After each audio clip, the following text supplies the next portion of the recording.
$705 billion per year. That is what governments across 53 countries spent from 2016 to 2018 on producer subsidies alone. More than 70% of that support strongly distorted farm decisions, shifting cropping patterns, resource allocation, and trade flows at the same time. The promise was stability, but the outcome kept bending toward new instability. After roughly 75 years of policy experiments, the pattern is hard to ignore. Most food price interventions solve one immediate problem and create another one that is often larger. In this episode, we follow that chain from subsidies to tariffs, from reserves to price ceilings, and from politics to your grocery bill. The central question is simple. Why does so much intervention keep making food inflation harder to control? Agricultural economists call the core issue the farm problem. Supply and demand are both inelastic, meaning farmers cannot pause biology mid-season and households cannot pause eating. Add asset fixity, fast technological change, and weather volatility, and equilibrium becomes structurally unstable. Price swings are not the exception, they are the default. That volatility creates constant political demand for government action. The usual playbook has 5 tools: targeted relief and cash transfers, tax changes and tariffs, reserve actions, subsidy adjustments, and regulatory enforcement. Each tool can offer short-term relief. Each also carries structural side effects that compound over time. Subsidies sit at the center of that system. Over the past 15 years, producer subsidies have often consumed around 0.3 to 0.7% of global GDP. That is a very large fiscal commitment for one policy channel, and it locks governments into recurring costs that are hard to unwind politically. More than half of public support for food and agriculture now flows into subsidies. That crowds out spending on rural infrastructure, research, and long-horizon productivity investments. Budgets tilt toward recurring transfers instead of structural upgrades. The result is short-run relief with weak, long-run resilience. Kenya's fertilizer case shows the leakage directly. For each metric ton of subsidized fertilizer distributed, net additional agricultural use was only 0.38 metric tons. In other words, most of the subsidy replaced purchases farmers would have made anyway. That replacement effect diluted real productivity impact. The substitution pattern repeats elsewhere. Malawi's substitution rate reached 45%, and Zambia's reached 42%. Public money replaced private market transactions, rather than expanding total use proportionally. Private agro-retail chains then weakened instead of maturing. Indonesia's fertilizer cycle shows another layer of damage. Long exposure to subsidized inorganic urea encouraged over-application and accelerated soil degradation. Urea can raise early plant height and short-run yield signals, but long-run overuse raises acidity, disrupts enzymes, and depletes organic mineral quality. Panel evidence across 33 Indonesian provinces confirms the split. NPK and SP36 increased paddy yields by 0.198% and 0.155% respectively. Yet blanket urea and ZA application showed no significant long-run production effect. The system kept spending while agronomic returns flattened. That is how a fiscal trap forms. Farmers need more subsidized input to hold similar output on weaker soils. Government then faces stronger subsidy demand each season. Ecological decline and fiscal escalation reinforce each other. A production incentive turns into a budgetary dependency. Reserve policy tells a different cautionary story. Indonesia's Bulog worked powerfully in the 1970s and 1980s, when rice represented about 1/4 of GDP and around 1/3 of employment. In that setting, stabilizing domestic rice prices supported broad pro-poor growth during the Green Revolution. Early success was real, but context changed in the 1990s. Rice had a smaller macro share, while fiscal costs of stabilization stayed heavy. Returns from large reserve intervention declined as budget pressure rose. The same tool became harder to justify against competing needs. Institutional risks then expanded. Buffer stock agencies are vulnerable to bureaucratic bloat, corruption, and political capture. Interest groups push for price settings that favor their side of the chain in each political cycle. Stabilization machinery can become a distributional battleground. There is also a hidden crowding out effect.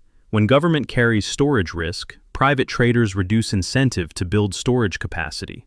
This is strongest in staple markets where reserves are most active. Public dominance can quietly hollow out private shock absorption infrastructure.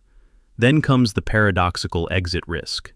If government later steps back, private storage capacity is already weaker. Markets become less able to absorb shocks independently. Price spikes can return worse than before intervention. The original stabilizer leaves a larger fragility behind. Tariffs produce another backfire pattern. When the United States imposed tariffs, retaliation hit agriculture quickly. Canada targeted roughly $5.9 billion of U.S. farm exports, and China targeted about $21 billion. Trade policy shock translated into farm income shock within one cycle. Soybeans showed the speed of damage. U.S. soybean exports to China fell from $12.6 billion to $3.1 billion. Producers then needed emergency domestic relief to survive market loss. Initial tariff gains were offset by ad hoc compensation spending. Global food episodes show the same reflex. Between January 2004 and May 2008, wheat prices rose 108% and corn rose 89%. Markets were already stressed before policy panic escalated. Then governments added restrictions on top. Rice moved even more violently, rising 224% in the same window. 16 countries imposed export restrictions on rice, wheat, maize, and vegetable oils. Policy transmission became part of the price shock itself. Traders priced regulation risk alongside supply risk. The pattern returned in 2022 after the Russia-Ukraine conflict. The disrupted region accounted for about 12% of globally traded calories. 28 countries imposed restrictive measures on food and fertilizers. The intervention wave spread faster than institutional coordination. Export bans by top producers raised prices again. Rice moved up 12.3%, and wheat rose 9% under the new restrictions. Trade policy tightening became an inflation amplifier. Import-dependent countries paid first. Citrus also felt the pressure, with prices up 8.9%. IFPRI concluded that almost three-quarters of the 2008 rice surge came from panic buying and export bans, rather than physical shortage alone. That finding is crucial for policy design. Governments can manufacture scarcity signals through defensive moves. Serbia's 2007 to 2008 wheat ban shows how this persists. Markov's switching error correction analysis found expected price-reducing effects were offset by inconsistent companion measures. Destabilizing effects lingered and deepened even after the ban was lifted. Policy inconsistency erased intended stabilization. Russia's grain restrictions showed similar limits. Domestic food inflation was not reliably contained. At the same time, grain sector technological development slowed. Short-run control came with long-run capability costs. Indonesia's 2022 cooking oil crisis made the mechanism visible at street level. Global crude palm oil prices surged, while producers diverted to higher-margin export markets. Domestic supply was also constrained by B30 rules, requiring 30% palm oil allocation for biodiesel. Policy objectives collided inside one commodity system. Government then imposed a retail ceiling of 14,000 rupiah per liter. That level sat below global clearing conditions and created retailer losses. Loss-making outlets started withholding inventory. The result was physical scarcity, not affordability. Authorities escalated to domestic market obligations, domestic price obligations, and then a full crude palm oil export ban. A policy designed to lower household stress ended by deepening market disruption. Domestic shortages worsened, while export revenue took a hit. Affordability policy became supply chain shock. None of this is abstract for households. In 2024, the average U.S. consumer spent 10.4% of disposable income on food. That average hides major class differences. Inflation pressure is not experienced equally. The lowest income quintile averaged $16,171 after tax, That group spent 32.6% of income on food. 1/3 of disposable income going to food leaves little buffer for shocks. Volatility becomes a direct welfare threat. The highest quintile averaged $211,042 and spent 8.1% on food. Same market, very different burden. Food inflation behaves like a regressive tax. The poorer the household, the larger the effective penalty. Survey data shows how diets change under pressure. Households with very low food security use about 4.8 coping mechanisms on average during inflation periods. Coping is not one action. It is a stack of trade-offs. Quality drops as budgets tighten. About 51.8% of distressed consumers cut red meat purchases. Another 48.5% cut seafood. Protein quality falls first because those items are easiest to trim quickly. Nutritional risk then rises with inflation persistence. Fresh produce cuts show the same gradient. Around 50.4% of very low food security households reduce fresh fruit purchases. Among food-secure households, the comparable figure is 24.3%. The inflation burden is dietary as well as financial. Sentiment dynamics intensify political pressure. Gasoline prices are hyper-visible on roadside signage, while groceries create repeated stress at checkout. Food CPI records deflation in only about 2% of months, so most increases feel permanent. Households anchor expectations to repeated upward encounters. In March 2026, the University of Michigan Consumer Sentiment Index dropped to 55.5. Military conflict between the United States and Iran was a major trigger. Geopolitical risk and household inflation stress reinforced each other. Confidence shocks arrived on top of price shocks. Middle-income households showed deeper declines than high-income groups. When gas prices rose, sentiment drops were about 3.5 to 4 points worse for those cohorts. That political middle absorbed both visibility and affordability pressure. Electoral effects became more likely.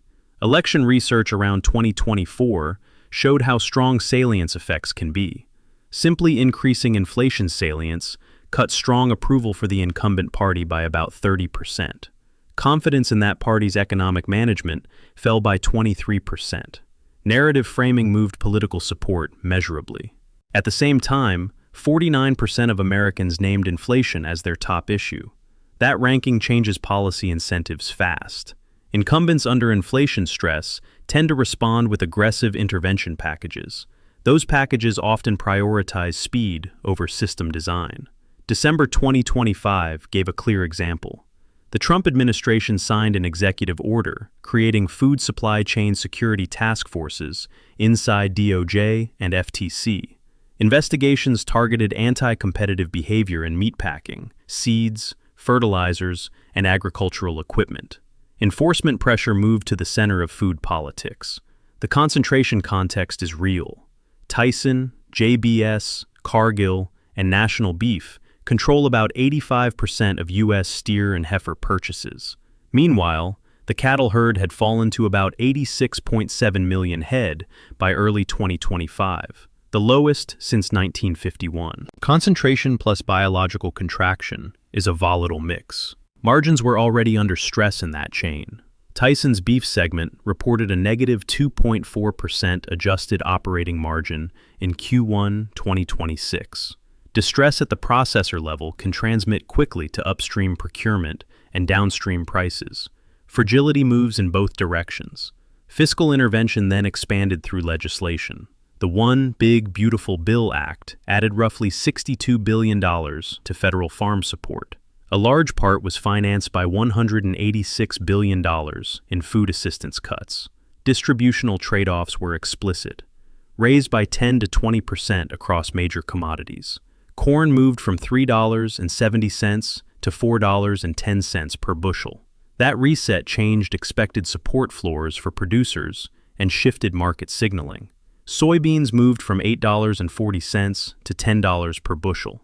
The soybean effective reference price was set at $10.71 per bushel. Support architecture became more generous as budget pressure elsewhere tightened. Risk transfer moved toward production-side protection. Agriculture risk coverage also expanded. Revenue guarantees increased from 86% to 90% of benchmark revenue. In high-yield regions, projected ARC corn payments rose from $42 to $79 per base acre. Expected indemnity intensity increased materially.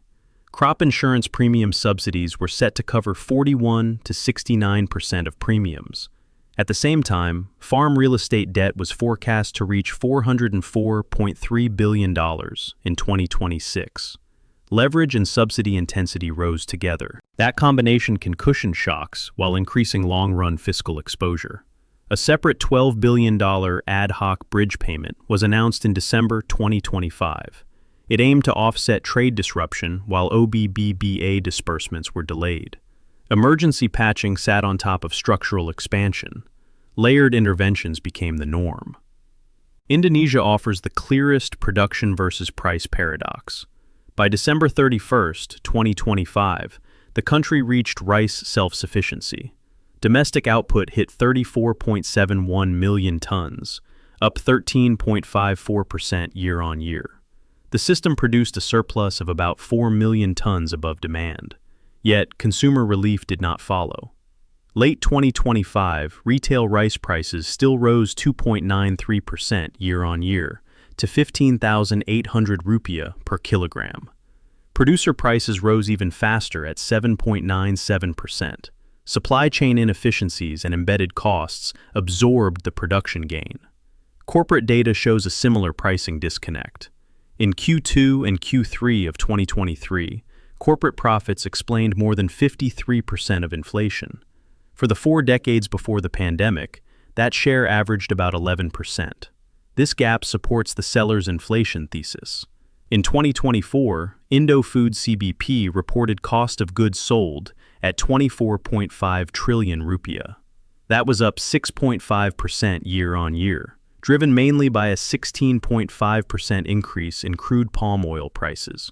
Gross margin narrowed from 37.8% to 34.9%. Margin stress propagated through every link and landed on consumers. History has seen this political economic cycle before.